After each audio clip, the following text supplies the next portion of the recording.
Perkenalkan, nama saya Nurmalia Sarah dengan nomor induk mahasiswa 20051110591. Saya merupakan mahasiswa aktif Program Studi Pendidikan Bahasa dan Sastra Indonesia Fakultas Keguruan dan Ilmu Pendidikan Universitas Riau dari angkatan 2020 kelas A. Sebelumnya saya mengucapkan terima kasih kepada dosen pengampu mata kuliah Sejarah Sastra yakni Bapak Dr. Mangatur Sinaga M. Hum. Pada kesempatan kali ini saya akan membahas tentang sejarah terbentuknya Si Gunggung. Materi ini saya ambil dari seorang narasumber yakni Ibu Nur Hasanah yang kini berusia 42 tahun. Nah teman-teman, sebelum membahas lebih lanjut tentang sejarah terbentuknya Si Gunggung, saya akan menjelaskan terlebih dahulu alasan mengapa saya memilih materi ini sebagai pemenuhan tugas ujian akhir semester sejarah sastra saya. Yaitu yang pertama, karena saya orang Pekanbaru dan kebetulan saya lahir di daerah Si Gunggung. Yang kedua, saya tahu di sana terdapat sastra lisan yang berkembang secara turun-temurun dari mulut ke mulut tentang sejarah terbentuknya Si Gunggung. Dan di zaman sekarang ini sudah tidak banyak orang yang mengetahui, jadi menurut saya hal ini patut dan bisa diangkat ke media dan saya dapat memperkenalkan sastra lisan dan sastra rakyat ini kepada teman-teman sekalian.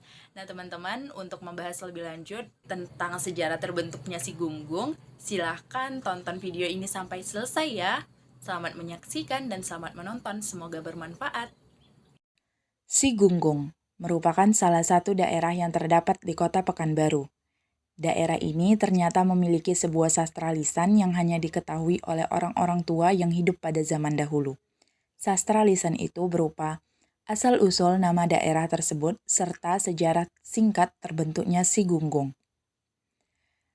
Sastra lisan ini berkembang dari mulut ke mulut secara turun-temurun pada zaman dahulu.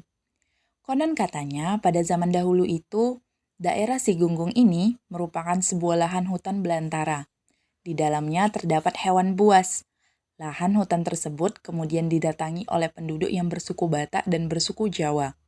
Kedua suku ini saling bekerja sama dan bergotong royong untuk membuka lahan hutan tersebut. Di dalam hutan tersebut memang terdapat banyak sekali hewan buas. Salah satu hewan buas yang paling ditakuti di sana ialah singa. Singa itu seringkali berjumpa dengan hewan anjing. Setiap dua hewan itu bertemu, mereka akan saling berinteraksi satu sama lain. Singa akan selalu mengaum, sedangkan anjing akan selalu menggonggong ketika bertemu dengan singa. Itulah alasan mengapa daerah tersebut dikenal dengan singa dan gonggongan anjing. Kemudian untuk memberikan suatu nama bagi daerah, dipilihlah kata Si Gunggung. Si Gunggung memiliki arti singa dan gonggongan anjing. Si merupakan singkatan dari kata singa, sedangkan gunggung diambil dari gonggongan anjing. Kemudian disatukanlah menjadi suatu nama, yakni Si Gunggung. Itulah dia sejarah singkat asal-usul nama Si Gunggung dan sejarah singkat terbentuknya Si Gunggung. Selanjutnya kita akan membahas tentang fungsi dan manfaat dari sejarah terbentuknya Si Gunggung ataupun asal-usul dari nama Si Gunggung itu. Sebenarnya fungsi dan manfaat dari nama Si Gunggung itu hanya sebagai pemberian nama untuk suatu daerah agar orang mengetahui nama daerah tersebut dan membedakannya dengan daerah-daerah lain.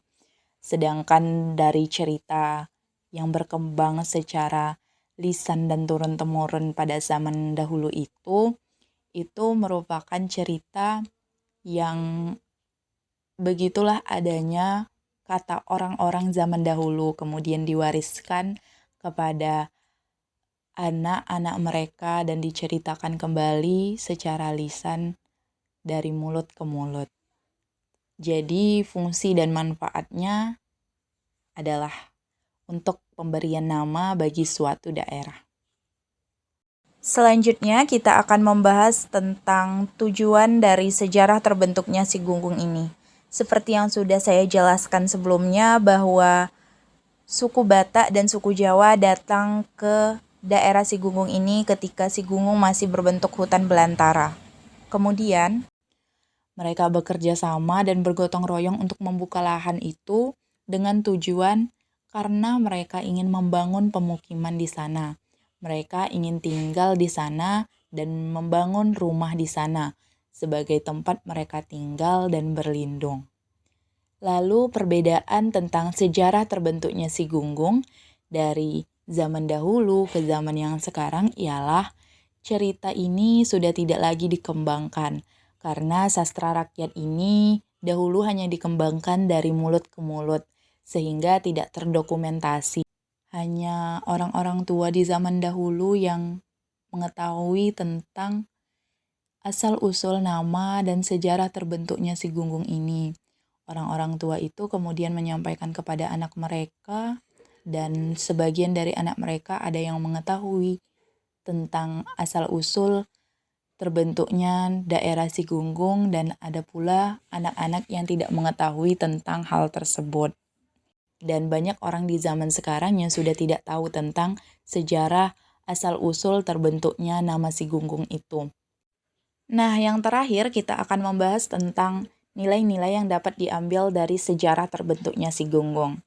Yang pertama ialah nilai kegotong royongan.